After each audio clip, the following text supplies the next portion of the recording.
అందరికీ నమస్కారం అండి. మీడియాకి నా favourite directors on stage, thank you so much for coming and gracing this event.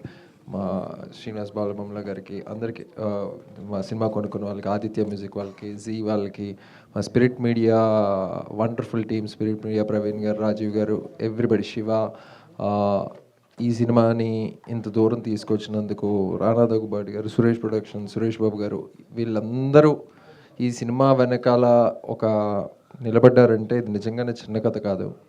ఇంత దూరం తీసుకొచ్చారు. ఇందాక జస్ట్ వాంట్ టు సే, ఇందాక అందరూ ఎమోషనల్ అవుతున్నారు, అది మీకు ఏదో ఒక రకమైన ప్రెషర్ వస్తుంది అన్నారు. దానికి నా సమాధానం ఏంటంటే, ఒక సినిమా అనేది చాలాసార్లు నేను సిద్ధు మాట్లాడుకుంటుంటాం. బాబా ఇన్ని డబ్బులు ఖర్చు పెడుతున్నాం, ఇదంతా హార్డ్ డిస్క్లోనే ఉంటుంది, ముట్టుకోలేము, ఏమీ it's not a visible thing. It's just ఒక స్క్రీన్ మీద ప్రొజెక్ట్ చేసే ఒక ఇమేజెస్, మూవింగ్ ఇమేజెస్. ఏంటి అసలు దీని ఎసెట్ వాల్యూ ఏంటి, ఇది అది అనుకున్నాం. ఒక అవుట్ ఆఫ్ బాడీ ఎక్స్పీరియన్స్, మనం హ్యూమన్ అని గుర్తు చేసే ఒక ఎక్స్పీరియన్స్ ఒక సినిమా ఇవ్వగలదు. మనం హ్యూమన్, మన మన మన లోపల కూడా ఫీలింగ్స్ ఉన్నాయి. ఈరోజు సినిమా రిలీజ్ అయిపోయిన 2 ఏళ్ల తర్వాత ఒక ఈవెంట్ పెట్టినా కూడా వీళ్ళందరూ ఇంత మనస్ఫూర్తిగా మాట్లాడుతున్నారు అంటే అది ఆ సినిమా చేసిన మ్యాజిక్.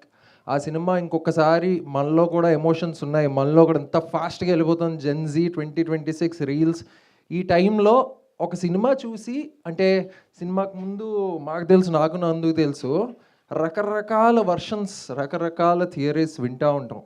మీరు అందరూ రేపు పొద్దున్న ఫిల్మ్ మేకర్స్ అవుతారు నాకు తెలుసు. Everybody who's in this room are all passionate about film making, are all passionate about story telling. ఎంతో కొంత మా మాటలు వింటున్నారంటే మీకు మా స్టోరీ తెలుసుకోవాలన్న ఒక ఇంట్రెస్ట్ ఇదంతా ఉంది కాబట్టి చెప్తున్నా. ఈ కథ రాసుకున్నప్పుడు ఒక 2 గదుల్లో మొదలై ఉంటుంది. ఒక గదిలో తను కూర్చుని రాసుకుంటూ ఉంటాడు. 2022లో మెసేజ్ పెట్టా, హలో అండి నందకిషోర్ గారు, మీ కథ గురించి వింటున్నాను, చాలా బాగుందంట, నేను ప్రయత్నించచ్చా, నాకు ఎవరో చెప్పారు అని ఒక మెసేజ్ పెట్టా. ష్యూర్ బ్రో అని చెప్పి మా ఆఫీస్కి వచ్చాడు. మాది అప్పుడు 2 రూమ్స్ ఆఫీసే. వస్తే అక్కడ మొదలైన ఈ ప్రయాణం ఇప్పుడు ఢిల్లీ వరకు వెళ్ళింది. ఎలా వెళ్ళింది? ఒక పేపర్ మీద పెన్ను పెట్టి రాసిన ఒక చిన్న ఆలోచనతో మొదలైన ఒక థాట్ ఢిల్లీ వరకు ప్రయాణించింది. అంటే ఇది చిన్న కథ కాదు, డెఫినెట్లీ కాదు. నెక్స్ట్, సో అలాగ నా ప్రసాద్ అనే పాత్ర నాకు వచ్చి, వాడు ఊతపదంగా చిన్న కథ కాదు అనే వాడు ఊతపదం ఈరోజు ఇండియా మొత్తం మోత మోగిపోతున్నదంటే ఇది చిన్న కథ కానే కాదు. ఒక 9 to 5 జాబులు చేసుకొని, ఇండియాలో చదువుకొని, అమెరికా వెళ్ళి కష్టపడి ఉద్యోగం చేసుకొని, పొద్దున్న నుంచి రాత్రి వరకు డెస్క్ మీద కూర్చుని పని చేసుకుని, Siddharth Rallapalli, Walter productions, Srujan Erraballu, S originals, వాళ్ళు డబ్బులు కూడబెట్టుకొని, బేసిక్లీ ప్రొడ్యూసర్ అన్నారు కానీ none of us are actually the conventional producers అండి. అంటే ప్రొడ్యూసర్ అంటే ఒక టైప్లో ఉంటుంది, అసలు ఆ వర్డే కొంచెం వెరైటీగా ఉంటుంది. ప్రొడ్యూసర్ అనేసరికి కొంచెం ఫనీగా ఉంటుంది అది. వాళ్ళు అంత కష్టపడి దాచుకొని ఇండియాలో ఇండియన్ ఎడ్యుకేషన్ సిస్టమ్ మీద ఎవరో ఒక బాబు సైకలాజికల్ కాన్ఫ్లిక్ట్ మీద సినిమా తీయాలంటే వాళ్ళు నమ్మారు అంటే చిన్న కథ కాదు. వాళ్ళు నమ్మి దీనికి డబ్బులు పెట్టారంటే అసలు చాలా కష్టమైన సిచ్యువేషన్స్లో, ఇందాక బాలబొమ్మల గారు చెప్పినట్టు, ఏది కొనుక్కోవాలో ఏది కొనుక్కోకూడదో, మెట్రిక్స్ ఏంటో, డైనమిక్స్ ఏంటో, కొలతలు ఏంటో, లెంగ్త్ ఏంటో, విడ్త్ ఏంటో అని Vinod, sensitive film makers like Vinod and everybody on this stage will understand. సినిమాకి ముందు కంప్లీట్లీ వేరండి, ఒక డార్క్నెస్. సినిమా తర్వాత ఇప్పుడు ఒక వెలుగు, ఒక వెలుతురు. Okay, Delhi national award winning film అని వస్తుంది, కానీ దాని ముందు నమ్మకం, ఆలోచన, ఇది బాగుందా అంటే ఒక కామా పెట్టి బాగానే ఉందండి దగ్గర ఆగిన దగ్గర నుంచి ఈరోజు ఒక కంటిన్యూటీ 3-4 డాట్లు పెట్టేదాకా వచ్చిందంటే కథ ఇది చిన్న కథ కానే కాదు.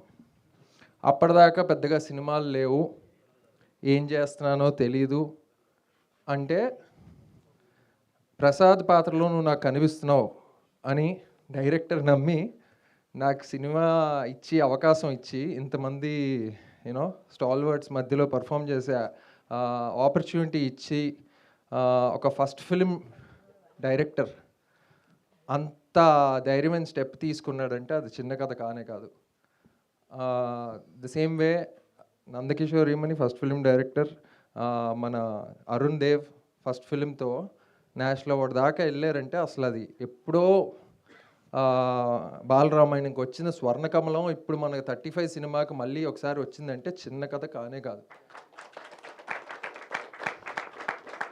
ఇది ఎందుకు చెప్తున్నాం ఏంటి అంటే, ఇక్కడ ఎందుకు ఈ ఈవెంట్ ఏంటి అంటే, ఎప్పుడు మేము సినిమా గురించే మాట్లాడాం, కథ గురించే మాట్లాడాం, మా జర్నీ గురించి ఎప్పుడు చెప్పలే. ఎందుకంటే మాకు రాదు, అది మా మోడ్ ఆఫ్ ఇది కాదు యాక్చువల్లీ. ఇట్లా మన గురించి మనం డప్పేసుకునే టైప్ కాదు.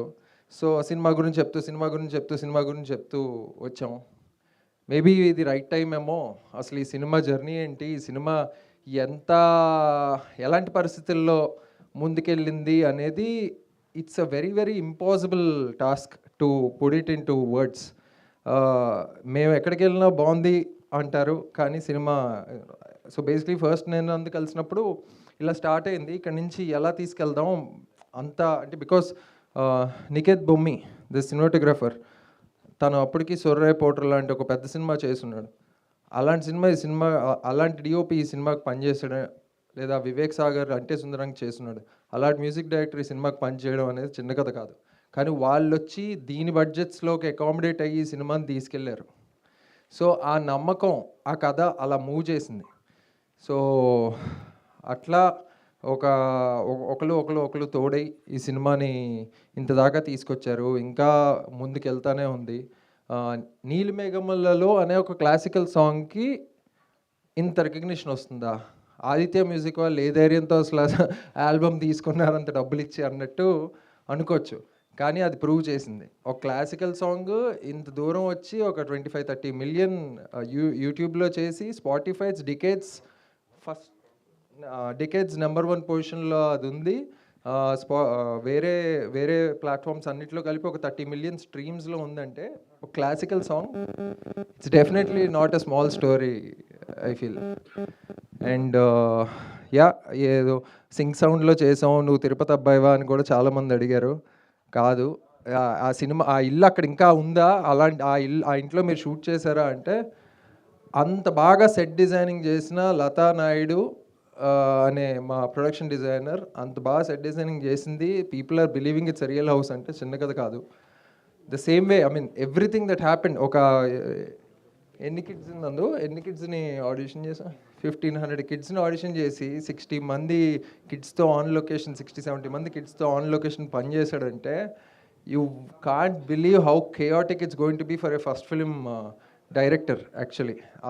అది పుల్ ఆఫ్ చేశాడంటే చిన్న కథ కాదు.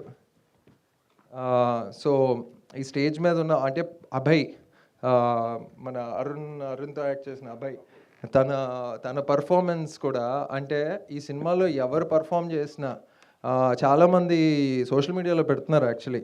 వీళ్ళకి నేషనల్ అవార్డు రావాల్సిందే, వివేక్ సాగర్కి నేషనల్ అవార్డు రావాల్సిందే, నివేతా థామస్కి నేషనల్ అవార్డు రావాల్సిందే.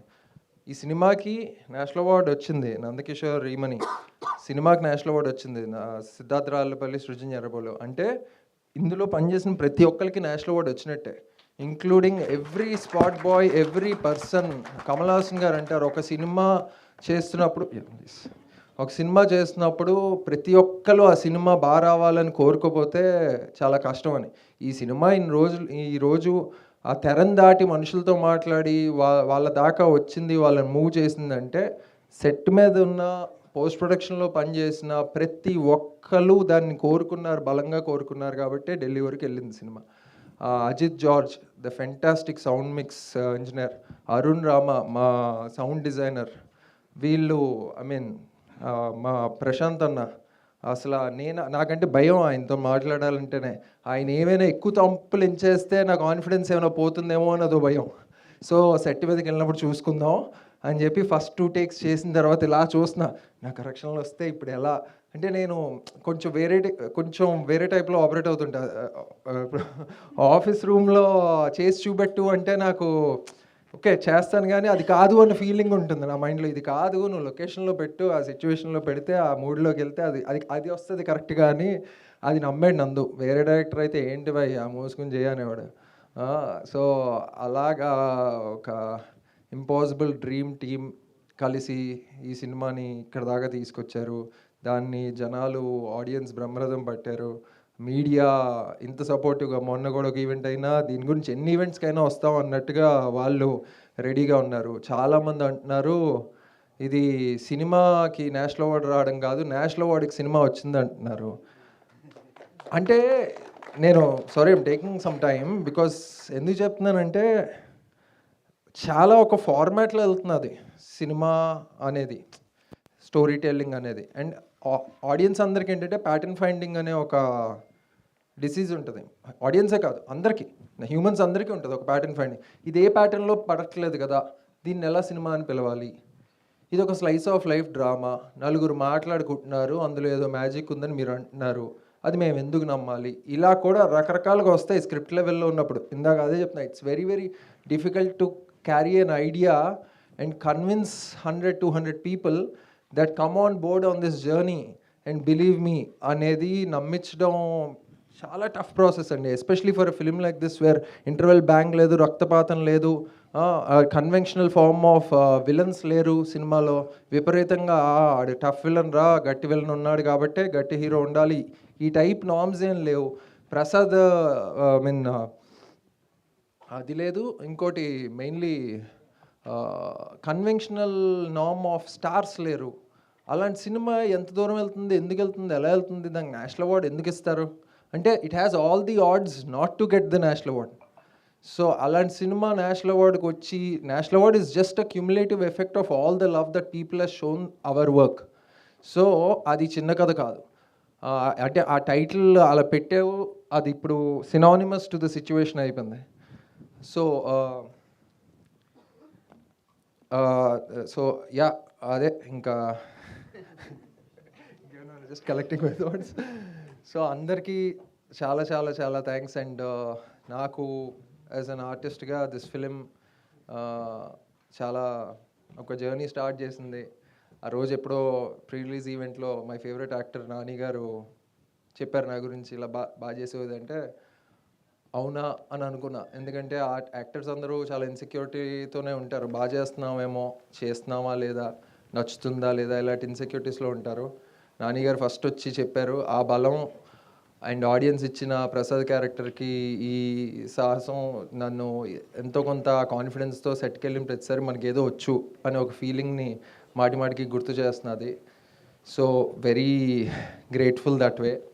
సురేష్ ప్రొడక్షన్స్కి, రానాకి thank you is a very very small word actually.